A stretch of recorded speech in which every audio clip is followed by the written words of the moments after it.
Ha? Nabago ang plano mga kusilo. Panibagong vlog tayo. Nabalik kay may brigada nga pala bukas. Wala ako. Saka baka maalanganin, baka may mag-plastering na bukas din. Sa gabal na. Hindi makakilos-kilos kapag magsabay kami. Mag-plastering sa loob at saka magparing pa. So, nagpaano na lang ako na buspiter ng kuan kasama. Tagahawak. Aking i-framing ngayon. Baka kahit na frame man lang. Para ano madalian daw yan kasi paparating na yung kapatid niya galing sa abroad ba si Mama Josa. So mag-overtime ako, bumalik ako, meron naman akong dalang damit.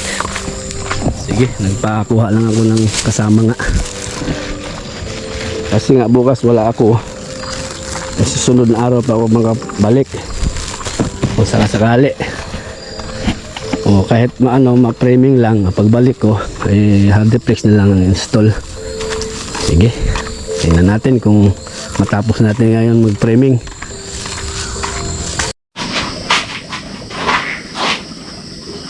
Level mo na, level.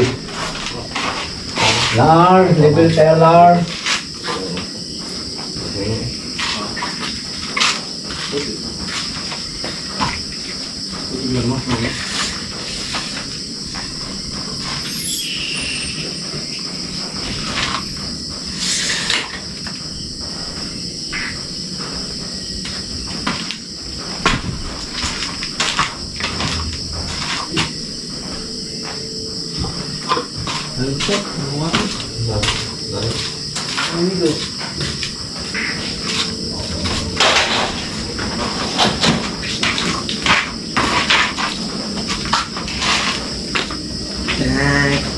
Okay, dito na.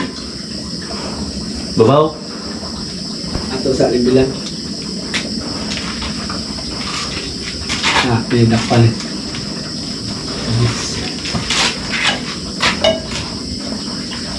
Ikaw mo kan? Ito na niya, itunong na bagis. So ayan mga kasulo, lilibil ko lang po ito. Kukunin ko yung pinakapatag niya, pinaka-plane niya dun sa taas. Tapos yun ang ating ipasa dyan sa gilid. Medyo mahirapan tayo ng konti dito mga kasulo sa ating kasama. Dahil nga po ay si Larry ay hindi sanay siya sa construction. Ay wala siyang alam sa ganitong mga gawain. Kaya intindihin na lang po natin. So tuturo ko na lang sa kanya. Ang importante lang naman dito ay yung pagpako ko sa wall angle dun sa sa itaas.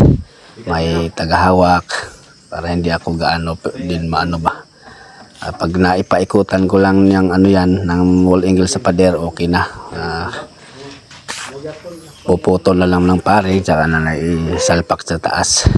So ito lang naman ang kailangan ng may makasama ka, ang paglibel at pagpako doon sa tagahawak sa sa wall angle ba pagka pinako na natin sa pader.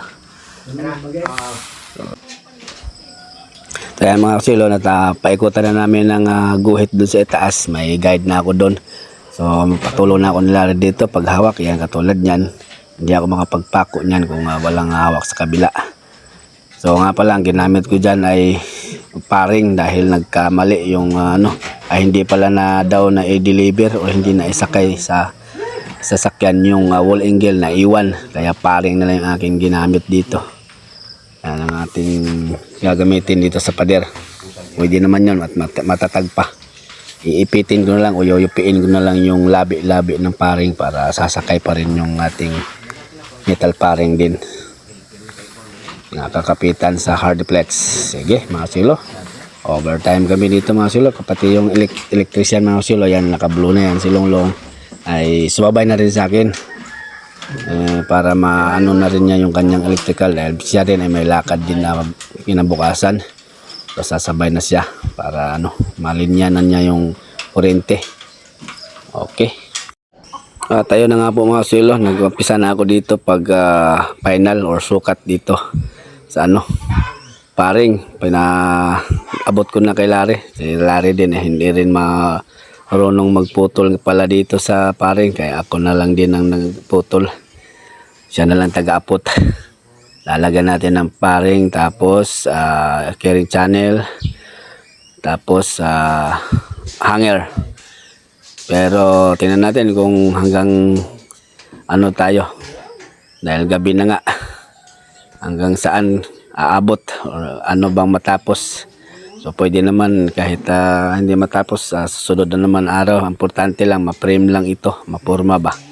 So ayan mga kaswelo, habang ginagawa ko ito mga kaswelo ay may alala ako mga kaswelo sa aking mga kasamahan noon nung nasa Arayat ako. Ganito po ang aking mga halos ginagawa doon, mga aming mga kasama ba. Naalala ko sila, lalong-lalo na yung mentor, yung yan ang dahilan. Sila ang dahilan na kung bakit ay dala-dala ko yung kaalaman. Dati ho ay wala po akong kaalam-alam din sa ganyan. Parang si Larry yung kasama ko ngayon, hindi ko nga alam ang niyan, yung mga pangalan kung ano yan. So yun nga ang naalala ko habang ginagawa ko. Nakikita ko yung sarili ko kay Larry kasi yan, pati riveter hindi niya alam nga, kasi nga hindi nga siya sanay. Hindi kasi pagkukupra lang yung kanyang kasi yung lagi niyang tatrabaho, at saka kargador kung meron magpapakarga. Palabalik tayo dito sa ating trabaho. Doon nga habang pinagawa ko ito mga kaswelo, naalala ko nga sila, yung mga tropa ko dati, sila ni Apo Master, sila Boss Reggie, lalo na yung aking kakulitan doon, si Sunny Boy.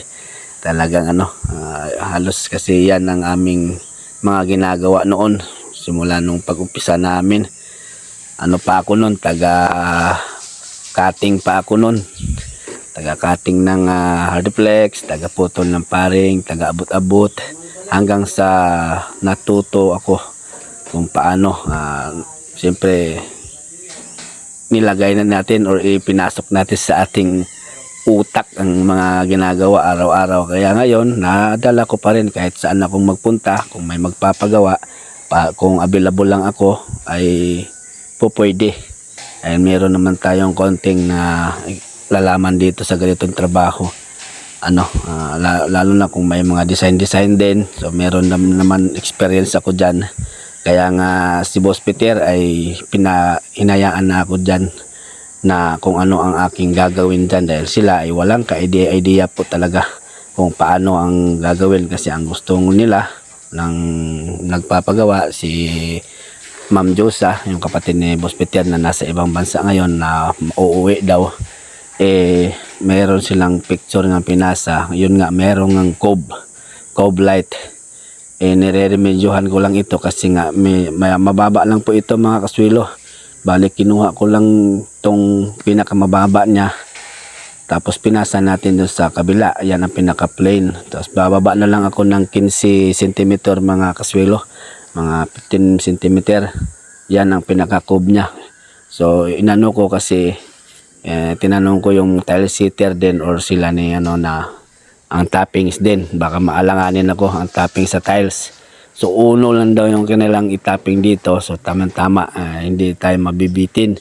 Kaya kinuha ko lang yung uno doon sa taas, yung elevation niya, tapos ipinasa ko doon sa taas. So ang kinalabasan ay 240 mga kaswelo. Yung sa cove na po yan. Makakaangat pa ako ng 15 doon nga sa plane. So saktong-sakto lang mga kaswelo, 240.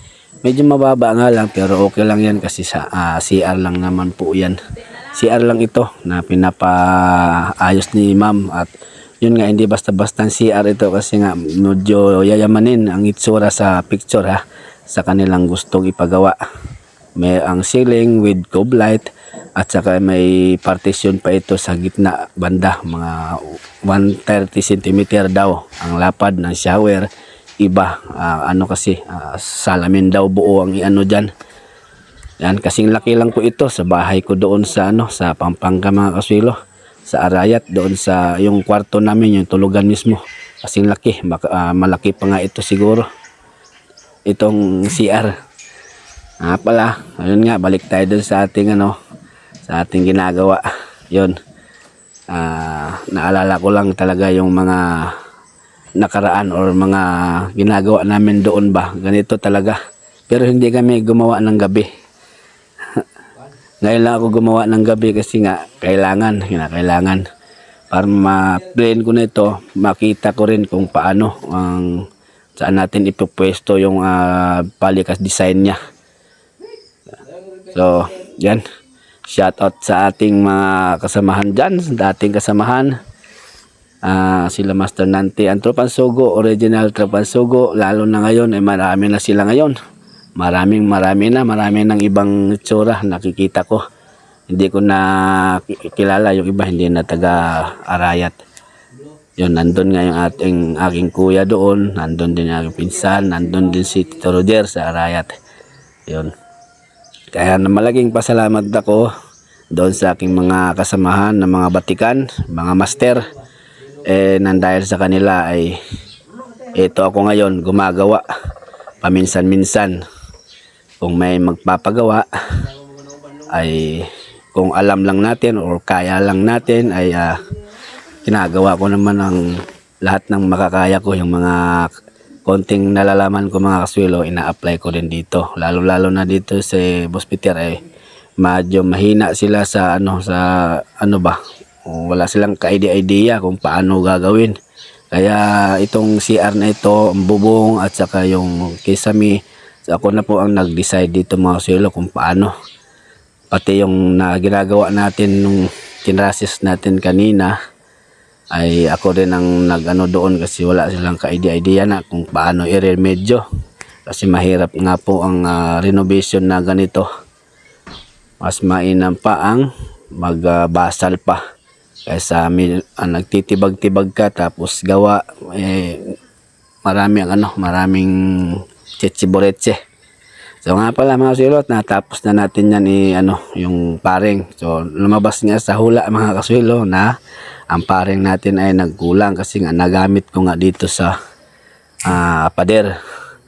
So sinabi ko kay Boss Peter, bibili ka pa. So hindi rin matapos nga kung sakasakali kasi nga kung napaaga lang ako na nagumpisa, hindi rin matapos kasi wala ngang kulang yung materyales. Sige mga kaswelo, ang gagawin ko lang dito mga kaswelo pala ay ganyan lang, tapos lalagyan ko lang ng C-channel o carrying channel, tapos i-clip ko na, i-double clip para hindi na gumagalaw, nakapix na siya ba, para hindi na yung maabala yung mag-plastering bukas. Absent pa naman tayo bukas. I-rebits ko lang ito mga kaswelo, tig-isa lang muna para hindi lang malaglag, pero dadagdagan ko pa yan. Sige mga kaswelo, tuloy natin yung ating ginagawa. Let's go. Sa umaga sa bukid ako'y gising na agad. Pigpig ang lubid, kabawaw, alagang camping ko. Pagkatapos sa duty, construction naman. Walang reklamo, tuloy lang ang laban.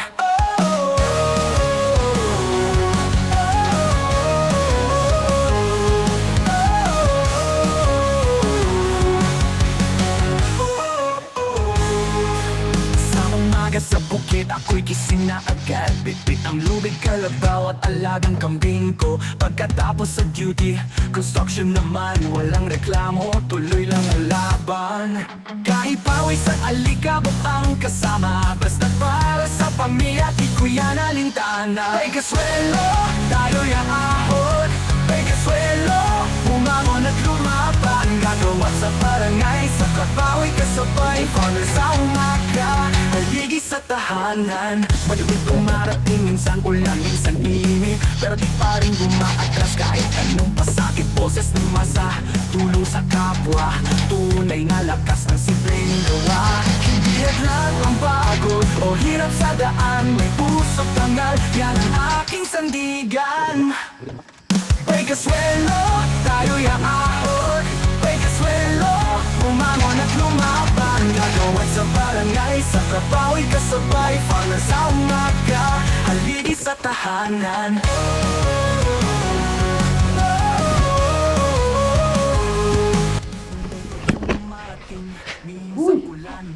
Ano oh? Lin, pa yan, Lin. Ano?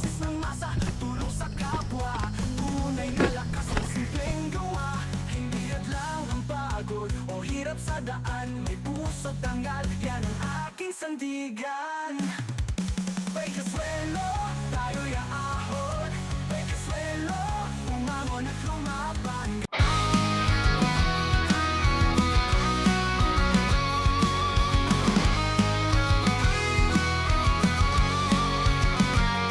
Sa tuntag pa lang, buhi na ang kalibutan, ngunit lubid nagbit-bit o baka o kambing humad sa duty. Trabaho sa konstruksyon, walay reklamo, padayon lang sa misyon. Bisan kapoy, singot o gabog ang kauban, basta para sa pamilya di ko kaboyan. May kaswelo mo sa katagihapon, may kaswelo bangon o padayon.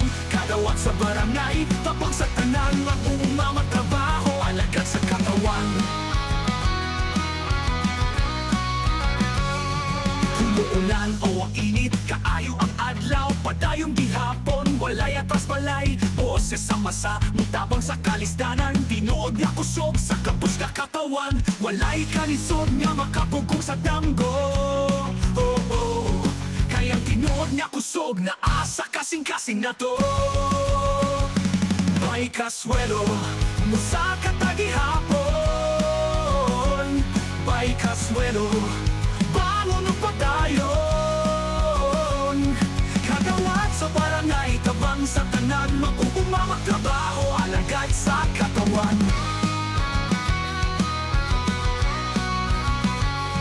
Walay kalisod na makapugong sa damgo.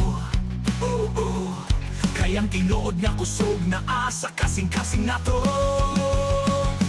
May kaswelo mo sa katagihapon, may kaswelo bangon o padayon. Kagawad makunay, tabang sa tanan, mag-umamag trabaho, alagad sa katawan. Sa kapi'i, bantay sa mga hayop, sa buntag trabaho, sa bakal ug simento, bisan kapoy, smile gihapon, para sa pamilya o sa barangay nga akong gisaligan. Hidayon lang, may kaswelo, bisan king sa pagita mapungyan.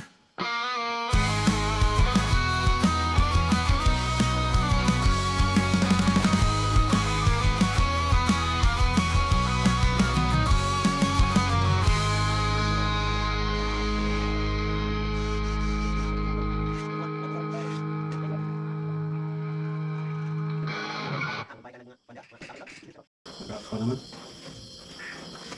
Ambil na itong kanay, video clip. Oh. Madali pa matira si Kuanday. Si Lindo. 307. 307 ba kalkili? Sakto ba kita yung duwara?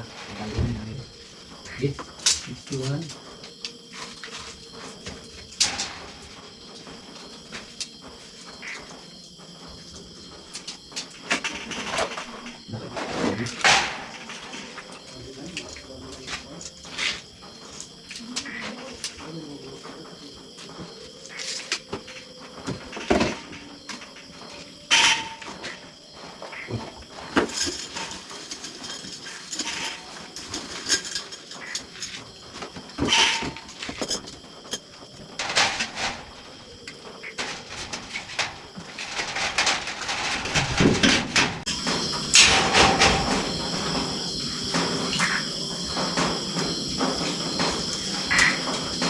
Sugar ya agad eh.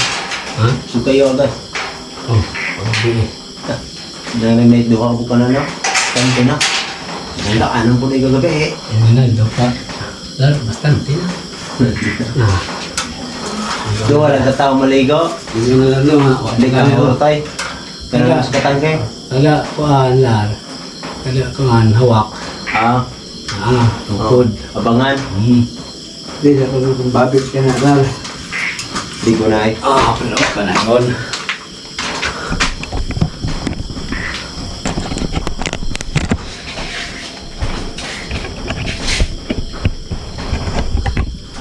Bulaga. So, tigil na tayo mga silo. Okay na. Ano lang dahil na udlot nga dahil nag-brand out. Maraming hassle. Pero ayun na, nakaporma na. Plain pa lang yan ha. So done tayo kukuha ng dun, design. Bababa pa ako ng 15 yan para sa cob. Dito naman sa shower, iba na mga design yan. So tingnan ko lang, baka may iba pang may maganda pa dito na design. Pagka ganyan mga silo na plain na,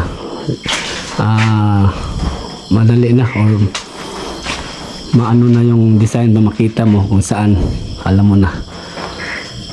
Hindi rin matapos dahil walang whole angle kasi ang ginamit ko paring. So ang para dyan sana dito sana nagamit nga, hindi rin matapos, tsaka oras na yung nanay ni Bossing nakakahiya naman, kakabulaho tayo. Hindi ko rin naman matapos, so dyan lang, iwanan ko na yan. At least nakaporma na. Ayan kung may wall angle lang ay baka maano natin, malagyan pa ng design. At saka nag-run out din, so talagang ganyan. So pagitan pala ng mga silo sa aking pamitbit or hanger, dinivide ko lang kung anong lapad nito. Dinivide ko sa 4, ang lumabas ay 61 cm. Parehas yan agwat ng niyan, pamitbit or hanger. So bawat tubular na tuba ito, lagyan natin ng yan, ng hanger para talagang kahit sumakay pa, tibay. Sir, clear the area na? Okay. Ay, hindi rin matapos ito. Sila rin aking yun, pero Puson na puson. Uy, tanawa kay may barina da, bala. Ipos. Sige, at least may mga wire na, nakabang na. So bukas may magplastering. So bukas absent din ako. So baka bukas madali ito sa magplastering. So tingnan natin kung pwede makipagsabayan pagbalik ko. Kasi magta-tiles na siya niyan pagkatapos ng magplastering. Pero at least na nakaporma na. May nakita na. Kung plain lang baka ngayon kaya kong tapusin. Kasi na lang yun hanger na lang. May design pa. Gusto ni boss may mga design. Katulad nga itong aking i-plus sa screen. Yun, na-plus natin sa screen kanina. Okay na. Tinigil ko na kay nakakaano siya. Nanay na bali Bossing. Sige. Ay, pause na rin ako. Hindi pa ako nakapagpaalam ni Mrs. Nakalimutan ko. Tumawag siya. Patapos na rin. Okay na. Pahinga muna ako. Dali.